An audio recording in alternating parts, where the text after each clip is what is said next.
स्वागत है आपका हमारे YouTube चैनल में। तो चलिए आज देखेंगे इस वीडियो में 8th क्लास का साइंस सूक्ष्म जीव को पार्ट 2 है ना।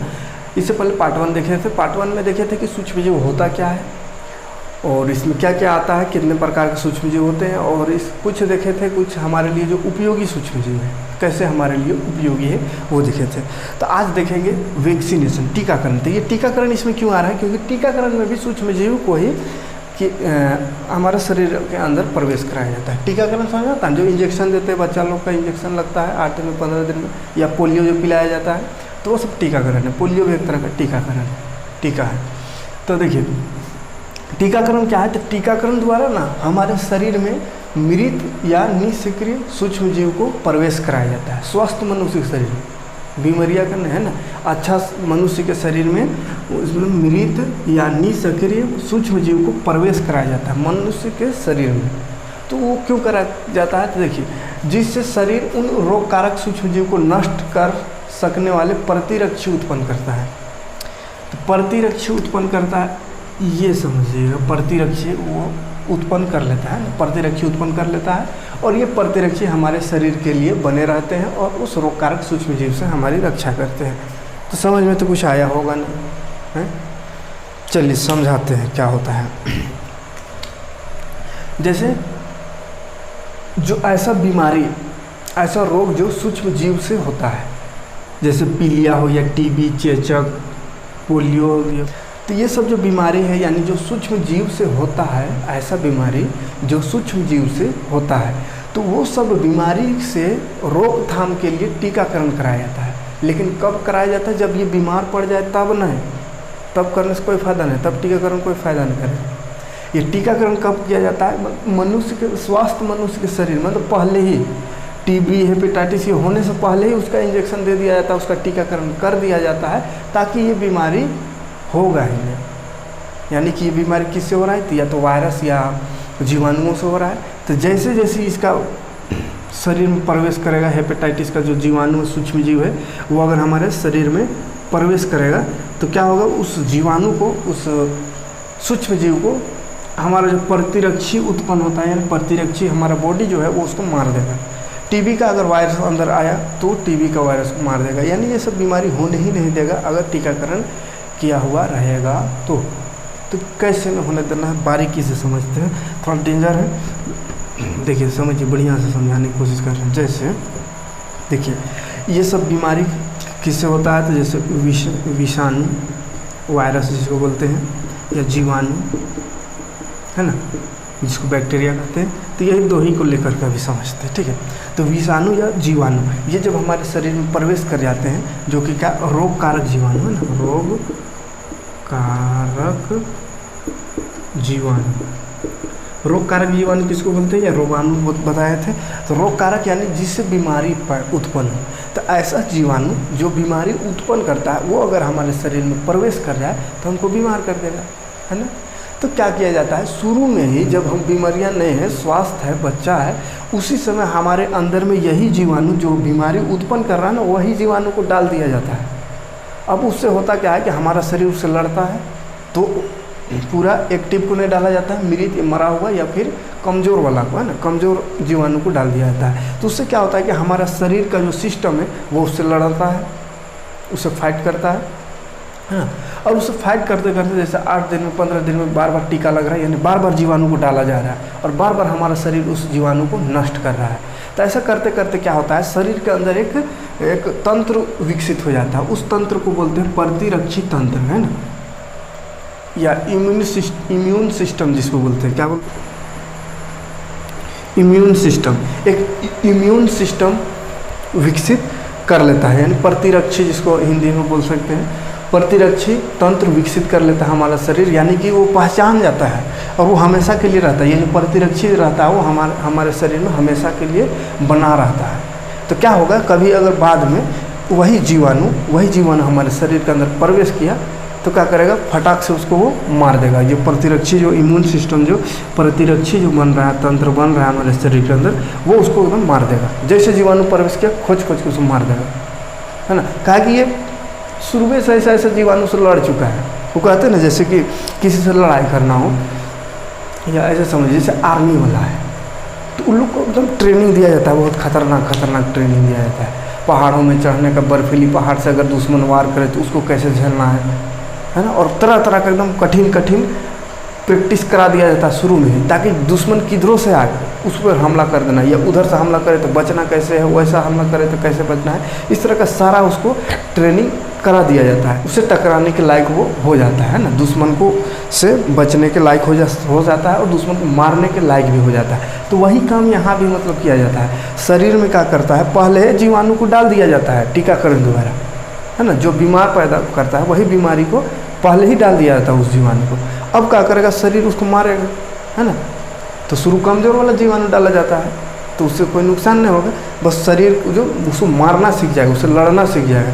तो शरीर उसको लड़ता है, उससे लड़ता है, उससे मारता है, उसे मारता है। उसके बाद फिर उसको 8-10 दिन में फिर एक टीका लगाया जाता है, या महीना में, सबका अलग अलग है। तो फिर से डाला जाता है मतलब सूक्ष्म जीव को, और फिर हमारा शरीर उसको मारता है। तो ऐसे मारते मारते हमारे शरीर में एक तंत्र विकसित हो जाता है जिसको प्रतिरक्षी कहते हैं। तो वो प्रतिरक्षी जो विकसित हो गया वो फिर हमेशा के लिए बना रहता है, ऐसा नहीं कि भुला जाएगा। अब बाद में अगर कोई जीवाणु प्रवेश किया ना, कहेगा अरे तुमको तो हम बचपने में झेल चुके हैं, ऐसा कितना वायरस और जीवाणु को बचपने में मार चुके हैं, तो आओ अभी। और जैसे शरीर के अंदर गया अब मार दिया, है ना। कहेगा पहले से उसको मार के इसको आदत है, वैसे वैसे जीवाणु को झेलल है पहले, तो जैसे प्रवेश करेगा शरीर में उसको मार देगा, है ना। तो ये प्रतिरक्षी तंत्र ये काम करता है। तो इसलिए टीकाकरण किया जाता है। बात आ रहा है समझ में कुछ? पहले डाल दिया जाता है उस हानिकारक जीवाणु को ताकि शरीर प्रतिरक्षी उत्पन्न करे, और वही प्रतिरक्षी जो होता है हमारे शरीर के लिए बने रहता है हमेशा के लिए, जो कि रोग कारक सूक्ष्मजीव यानी कोई सूक्ष्मजीव प्रवेश करा तो उसको मार देगा। ठीक आ रहा है बात समझ में?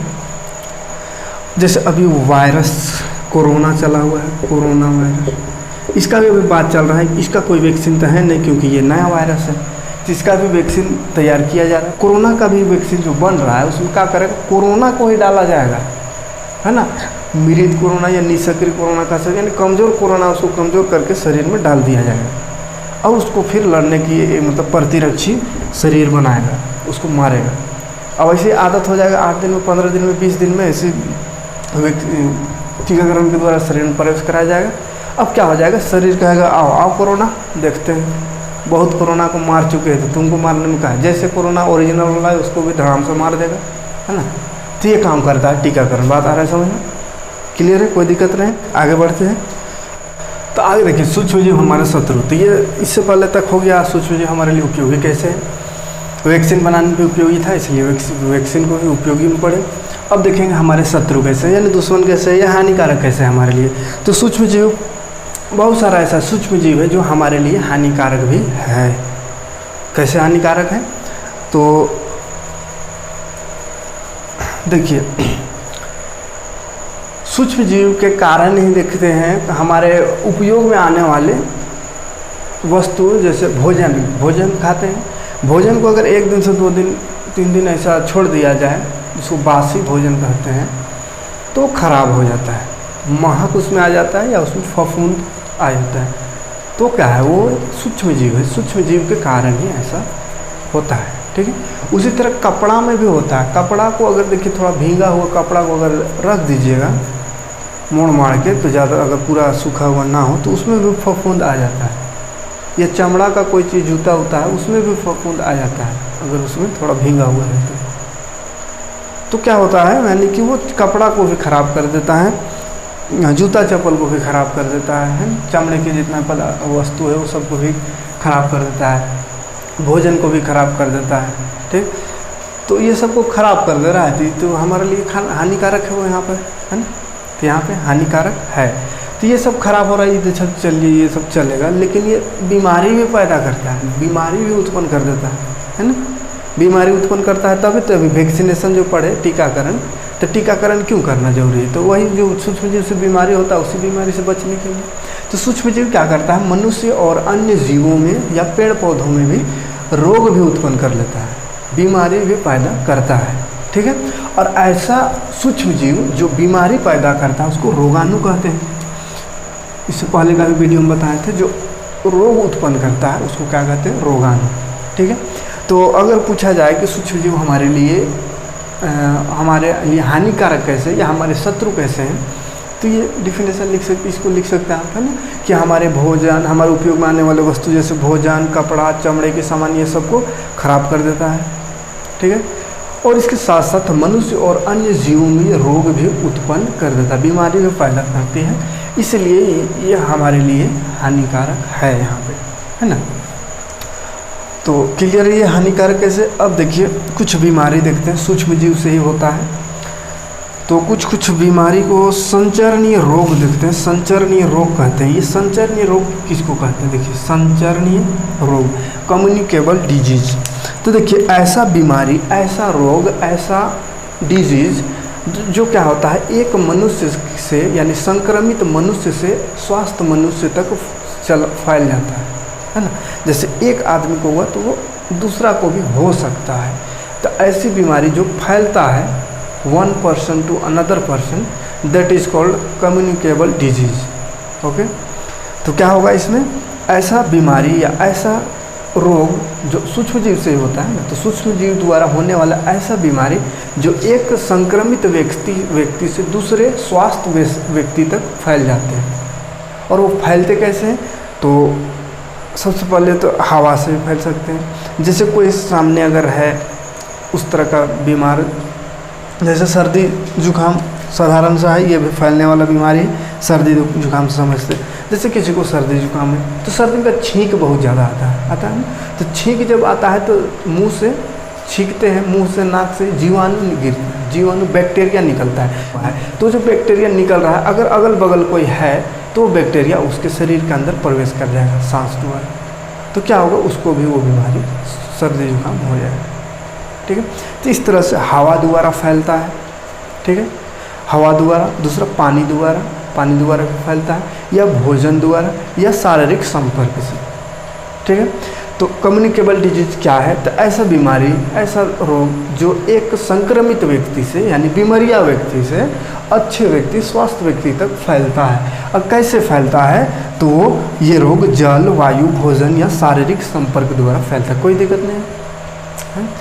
तो ऐसा कौन कौन सा बीमारी है, टीबी है, सर्दी जुकाम, हैजा, चिकन पॉक्स, और अभी एक बहुत बड़ा बला आ गया है कोरोना वायरस, तो उससे जो बीमारी हो रहा है कोविड-19, तो वो भी फैलने वाला रोग पूरा दुनिया में फैल चुका है। और हमको लगता है सबसे तेज़ी से फैलने वाला रोग है, ये सब तो नहीं फैलता उतना तेज़ी से। और तो वो सब क्या है, वो क्या है, संचरणीय रोग है ना, यानी फैलने वाला रोग। तो आए बात समझ में, संचरणीय रोग क्या है, ठीक है। अब देखिए कुछ, ये तो पानी, जल, ये सब तो फैलता है, ये सबसे बीमारी फैलता है। तो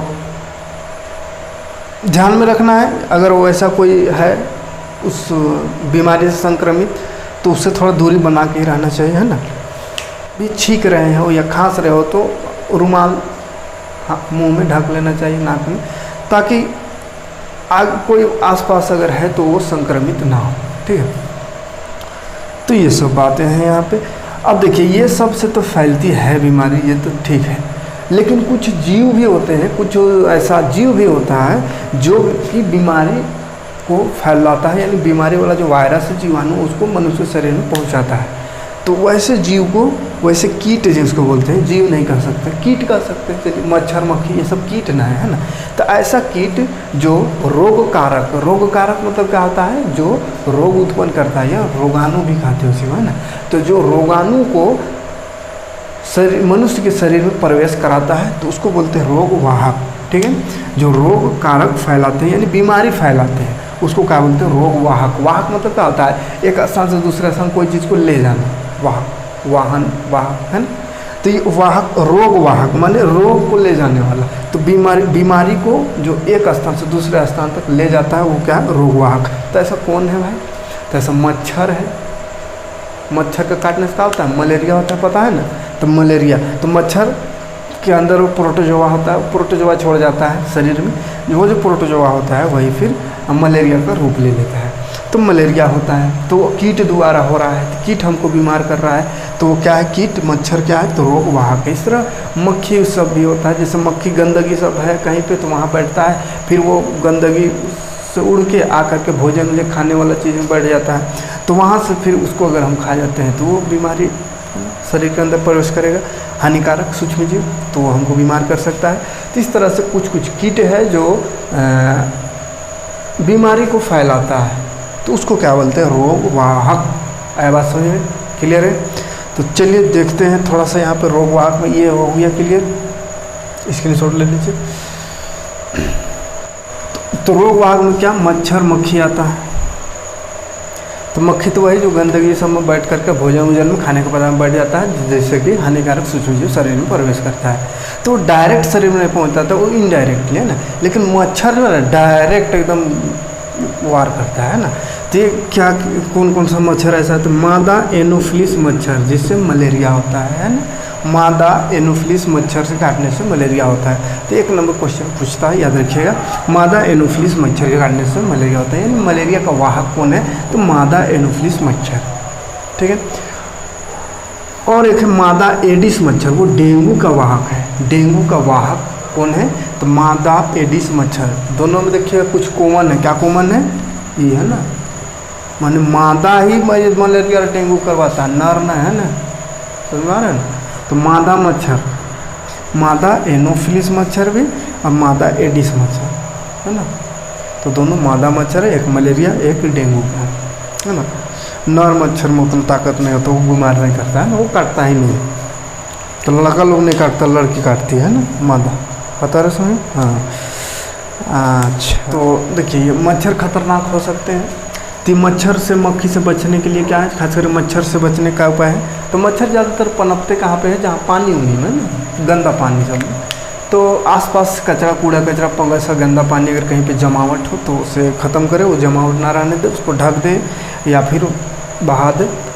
तो खास करके खुला पानी को, गंदा पानी को नहीं रखना है, आसपास गंदगी नहीं रखना है, तो इससे बचा जा सकता है, ठीक है। और मच्छरदानी लगा के ही सोए, हम खुद न सोते हैं, लेकिन आप लोग सोइए।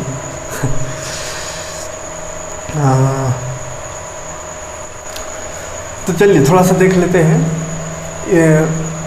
कौन कौन सा बीमारी, कौन कौन सा सूक्ष्म जीव द्वारा होता है मानव में। जब सबसे पहले देखते हैं, देखिए मानव में क्षय रोग, जिसको टीबी कहते हैं ना, टीबी को क्या बोलते हैं, क्षय रोग। तो टीबी होता है जीवाणु से। संचरण का तरीका यानी संचरण का माध्यम, यहाँ पे लिखने से ज़्यादा ये होगा, संचरण का माध्यम यानी किससे वो संचरण होता है, फैलता है। तो टीबी जीवाणु से बीमारी होता है, जीवाणु से, और वो फैलता है वायु से, ठीक है। याद रखिएगा, क्वेश्चन पूछ सकता है एग्जाम में, इसलिए क्षय रोग टीबी जीवाणु से होता है ना, और वो वायु द्वारा फैलता है। खसरा वायरस से होता है और ये भी वायु द्वारा फैलता है। चिकन पॉक्स, जिसको चेचक भी कहते हैं ना, चिकन पॉक्स चेचक जो वायरस द्वारा होता है, वायरस, और ये फैलता है वायु या सीधा संपर्क से। पोलियो होता है वायरस द्वारा, ये भी फैलता है वायु या जल से, है ना, वायु या जल से। हैजा जीवाणु द्वारा होता है, भोजन और जल दोनों से फैलता है। टाइफाइड जीवाणु से होता है और ये जल द्वारा फैलता है। Hepatitis A, hepatitis A virus द्वारा होता है और जल द्वारा फैलता है। मलेरिया प्रोटोजोआ के कारण होता है, सूक्ष्मजीव प्रोटोजोआ है, और फैलता किससे है, मच्छर से, रोग वाहक मच्छर है, संचरण का माध्यम मच्छर है। तो ये सब मनुष्य में होने वाला बीमारी। इसी तरह पादप में भी बीमारियां होती है सूक्ष्मजीव द्वारा, जैसे नींबू कैंकर, नींबू कैंकर होता है जो जीवाणु द्वारा आता है, वायु माध्यम है उसका। गेहूँ में रस्ट कवक द्वारा होता है। भिंडी की पीत वायरस द्वारा होता है, ये वायु का कीट द्वारा फैलता है। भिंडी वाला जो बीमारी है वो कीट द्वारा होता है, ठीक है। तो इसको स्क्रीनशॉट ले लीजिएगा, लिख लीजिएगा, याद कीजिएगा, एग्जाम में आ सकता है, ठीक है। कौन सा बीमारी कौन सा सूक्ष्म जीव से होता है। चलिए अब थोड़ा सा देख लेते हैं खाद्य पदार्थों का संरक्षण, यानी खाद्य पदार्थ यानी खाने वाले पदार्थ को सुरक्षित कैसे रखा जाए। ये सब जो सूक्ष्म जीव अटैक करता है, उसको खराब कर देता है, तो उस सूक्ष्म जीव से इसको बचाया कैसे जाए, ठीक है। तो एक उपाय है रासायनिक उपाय। रासायनिक उपाय मतलब क्या है कि कुछ केमिकल डाल करके हम सूक्ष्मजीव का जो उत्पन्न होने की जो क्षमता उसको घटा सकते हैं, यानी सूक्ष्मजीव वहाँ पे उत्पन्न नहीं होगा। तो वो कौन कौन सा रासायनिक है जिसका प्रयोग करेंगे, नमक, तेल, सोडियम बेंजोएट या चीनी भी होता है। नमक, चीनी, तेल, सोडियम, जिस तरह का चीज़ है, जिस तरह का पदार्थ है खाने वाला, उस तरह का उसमें डाला जाता है ना। तो जैसे नमक, जैसे मांस मछली को अगर ज़्यादा दिन तक रखना तो उसको अगर नमक में ये करके रखें नमक उसमें डाल करके, तो जल्दी ख़राब नहीं होता है, यानी उसमें जल्दी बैक्टीरिया उत्पन्न नहीं होता है। इस तरह तेल, जैसे अचार सब में तेल बहुत ज़्यादा रहता है, तो तेल जहाँ पे रहता है तो वो भी तेल क्या करता है, सूक्ष्म जीव को उत्पन्न नहीं होने देता है। इसी तरह सोडियम बेंजोएट भी है। तो ये सब मतलब केमिकल है जो कि क्या करता है, जो कि अगर केमिकल को डाल दिया जाए तो वो खाने का पदार्थ जो है उसमें जल्दी सूक्ष्म जीव उत्पन्न नहीं होगा, वो ज़्यादा दिनों तक सुरक्षित रह सकता है। ठीक है। और दूसरा उपाय है, कुछ ऐसे भी पदार्थ हैं जिसको गर्म या ठंडा करके बचाया जा सकता है। सब में तेल और नमक के लगाने से नहीं होगा, है ना। किसी किसी में नमक और तेल काम आएगा, किसी किसी में गर्म ठंडा काम है, यानी गर्म करके या ठंडा करके। जैसे गरम किसको कर रहे हैं, दूध को गर्म करके रखेंगे तो ये जल्दी दही में परिवर्तन नहीं होगा, यानी जल्दी वो इसमें जीवाणु नहीं उत्पन्न होगा। ठीक है। तो दूध को क्या करेंगे, गर्म करके, है ना, दूध को गर्म कर देते हैं ताकि वो जल्दी दही में परिवर्तन या जल्दी ख़राब ना हो, वो दूध फटे ना। दूध को अगर बिना गर्म करे रख दें तो दूध फट जाता है, ठीक है, वो ख़राब हो जाता है। तो उसको गर्म करके रखें तो थोड़ा देर उसको रख सकते हैं अच्छे से। ठंडा करके, मतलब जैसे सब्जी सब हो गया, है ना, कोई सब्जी है उसको फ्रिज में रख दें तो 8 दिन 10 दिन भी चल जाएगा, है ना। या कोई भी चीज़ है, खाने का पदार्थ जो वैसे सब्जी टाइप वाला है ना, भोजन भी है, बचा हुआ भोजन को भी रख दे उसमें फ्रिज में, ठंडा कर दे तो वो भी कुछ दिन तक सही रहता है ना। तो क्या है, गर्म और ठंडा करके भी हम भोजन का संरक्षण कर सकते हैं, खाद्य पदार्थ का संरक्षण कर सकते हैं ना।